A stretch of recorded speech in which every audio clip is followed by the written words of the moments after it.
بسم اللہ الرحمن الرحیم۔ نبی کریم صلی اللہ علیہ وآلہ وسلم کے مدینے آنے سے پہلے ایک شخص تھا، عبداللہ بن سلول اس کا نام تھا۔ مدینے والے لوگ اس کو پیشوا مانتے تھے۔ اس زمانے میں اس کی تاج پوشی بھی کی اس کی بڑی منت تھی۔ جب حضور صلی اللہ علیہ وسلم آ گئے تو اس کا کاروبار بند ہو گیا۔ جب اس کے حالات خراب ہو گئے تو اس نے جھوٹ کا کلمہ پڑھ لیا اور منافقوں کا ٹولہ اس نے تیار کر لیا، جس کا قرآن مجید نے سورۃ منافقون میں ذکر کیا ہے۔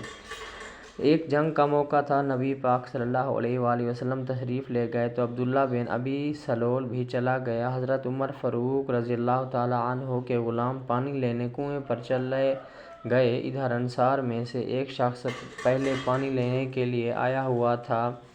پانی بھرنے میں کوئی اختلاف ہو گیا اور جھگڑا ہو گیا، مار کٹائی تک نوبت آ گئی۔ حضرت عمر فاروق رضی اللہ تعالیٰ عنہ کے غلام نے کوئی چیز اس شخص کو مار دی، وہ زخمی ہو گیا۔ عبداللہ بن ابی سلول نے سمجھا کہ موقع اچھا ہے، کہنے لگا، انصار مدینہ جلدی بھاگ کر آ جاؤ، اور بڑے غلط جملے استعمال کیے۔ کہنے لگا، ان لوگوں کو تو تم اپنا بچہ کھچا کھانا مہاجروں کو نہ دیتے تو یہ تمہارے سر پر نہ بیٹھتے۔ معاذ اللہ، جب سارے انصار آ گئے تو مہاجرین کو بھی پکارا گیا، وہ بھی آ گئے۔ جب سارے اکٹھے ہو گئے تو وہ گتھم گتھا ہونے لگے تو کسی نے جا کے محبوب پاک کے کان میں کہا، یہ رسول اللہ!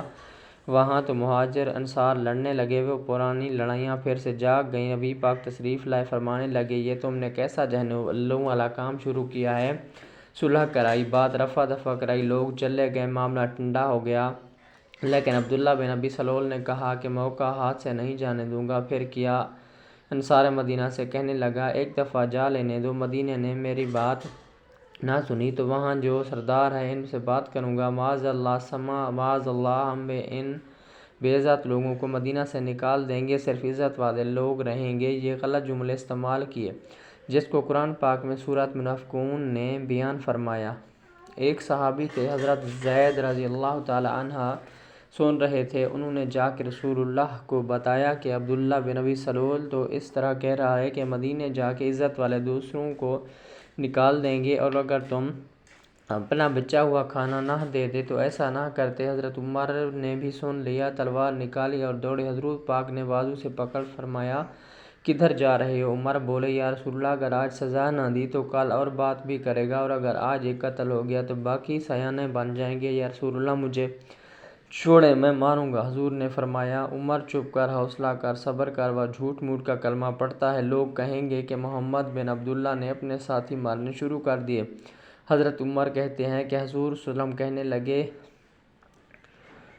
نے پر میں ٹھہر گیا، میرے اندر جو آگ لگی تھی ٹھنڈی نہیں ہو رہی تھی، میں چپ کر گیا۔ نبی پاک صلی اللہ علیہ وسلم نے عبداللہ بن ابی سلول سے پوچھا، تم نے یہ کہا ہے؟ وہ مکر گیا، کہنے لگا، میں نے تو بات ہی نہیں کی۔ اب لوگ کہنے لگے کہ زید تو نوجوان ہے، یہ بوڑھا آدمی ہے، چلو صحیح کہتا ہوگا۔ حضور پاک بھی خاموش ہو گئے۔ اللہ پاک نے قرآن نازل فرما دیا، اللہ نے سن لی ان کی بات جنہوں نے یہ کہا۔ یہ کہتے ہیں کہ ہم عزت والے نہیں، عزت تو اللہ کے پاس ہے، اللہ کے رسول کے پاس ہے اور مومنین کے پاس ہے، عزت ہے۔ قرآن پاک نے سارا مضمون بیان کر دیا کہ عبداللہ بن ابی سلول غلط کہتا ہے اور زید صحیح کہتے ہیں۔ جب مدینہ کی سرحد آ گئی تو عبداللہ کا اپنا بیٹا، اس کا نام بھی عبداللہ بن عبداللہ، وہ تلوار لے کر مدینہ کی سرحد پر کھڑا ہو گیا اور کہنے لگا، اور میرے باپ، تم نے اتنی بے ایمانی کے لفظ کہے، ایک کو نکال دوں گا وہ اپنی زبان سے کہ میں ذلت والا ہوں۔ رسول پاک کو اللہ نے بڑی عزتیں عطا فرمائیں، ورنہ میں تیری گردن کاٹ دوں گا۔ اپنی زبان سے کہہ دو کہ حضور صلی اللہ علیہ وسلم بھی عزت والے اور نبی پاک کے غلام بھی عزت والے، بے شک۔ تو عبداللہ بن سلول کہنے لگا، میرے بیٹے، مجھے معاف کر دیں، مصطفیٰ تو بڑی عزت والے ہیں، ان کے غلام بھی عزت والے ہیں۔ جب بیٹا تلوار لے کے سامنے کھڑا ہوا تو نبی پاک نے حضرت عمر کی طرف دیکھا اور فرمایا، عمر، وہ صحیح تھا، یہ صحیح ہے۔ تو حضرت عمر فاروق کہنے لگا، یا رسول اللہ صلی اللہ علیہ وسلم، یہ صحیح ہے۔